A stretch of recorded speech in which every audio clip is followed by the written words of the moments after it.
think the application for the residency, I think there was 4, and so we sort of checked out where those locations were and what they might offer, and did a little bit of superficial research about each one, and then discovered the Whatipu ballroom cave, or Te Uru cave, and so that was the deciding factor actually, that there was the cave here. Yep.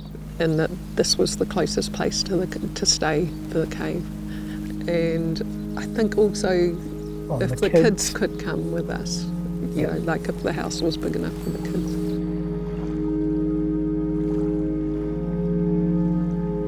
I do multimedia installations, and I often work collaboratively, often with Eugene, and quite often based on site, not always site-specific work. Probably more site responsive than specific, responding to history sometimes of a place. I trained as a photographer. I do take photos still, but I'm more likely to use them in a publication, I guess, than an exhibition. I trained as a sculptor. I primarily work with audio and video and live audio-visual performance. But often that's in combination with sculptural elements.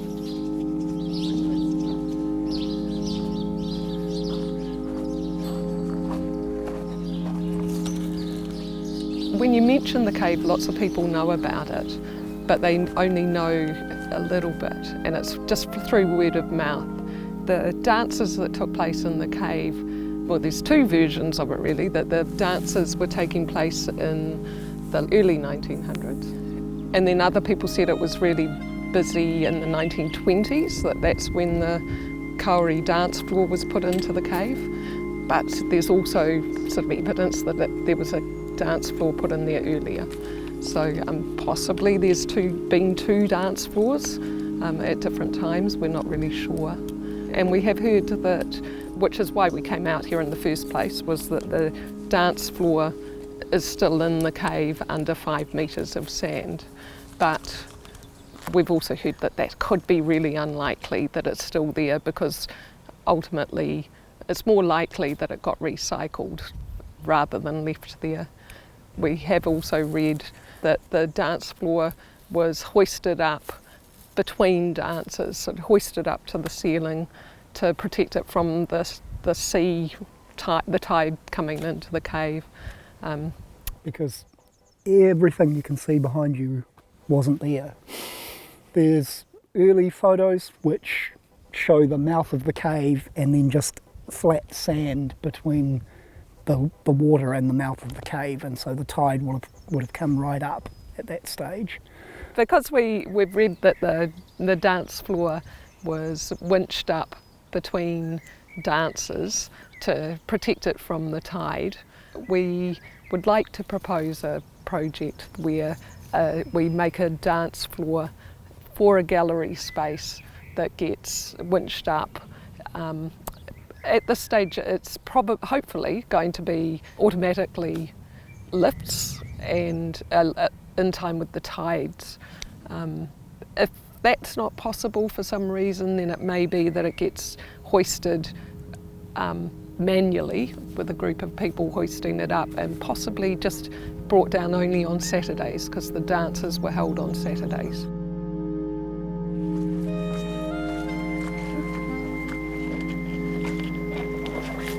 And we are still planning to head down, potentially 5 metres down into under the sand, to do a recording as well. Subsonic recording. Yeah, just because, you know, maybe there's a dance floor still there, and so that was what we initially had proposed, and we're still working towards doing that as well, to just see what it sounds, what we get from that recording.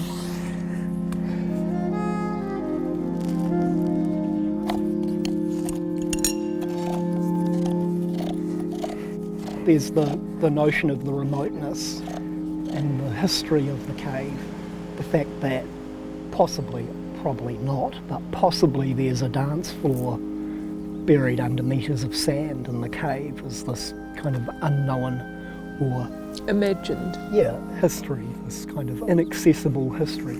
We're not anticipating being able to find it. And it's not really the point of it. The point is what we can do with that idea of a dance floor being here. There's something in that, more than a need to find it.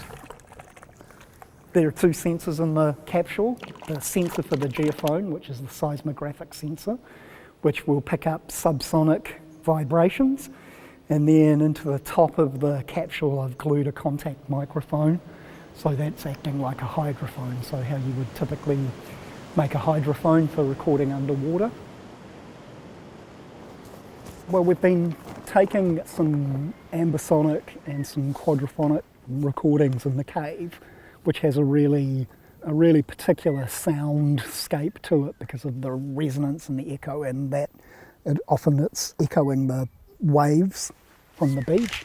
And the idea at this stage is that there would be a kind of a surround sound audioscape in the gallery with the dance floor. Just the other day, we were lucky enough to have Ricky Bennett, who's a taonga puhoro player, come and play for us in the cave, and we recorded him in the cave. So we're thinking that we would incorporate some of that into the soundtrack at this stage.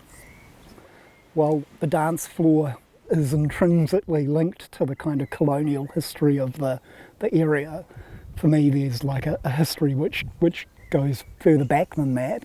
So Te Kawerau Maki are the tangata whenua for this area, so it was really important for us to meet with them and talk with them. And there's lots of indications of pre-colonial contact, there being occupation of the caves. I think it's mainly believed that they were seasonally used as places people would live in when they were fishing from this area.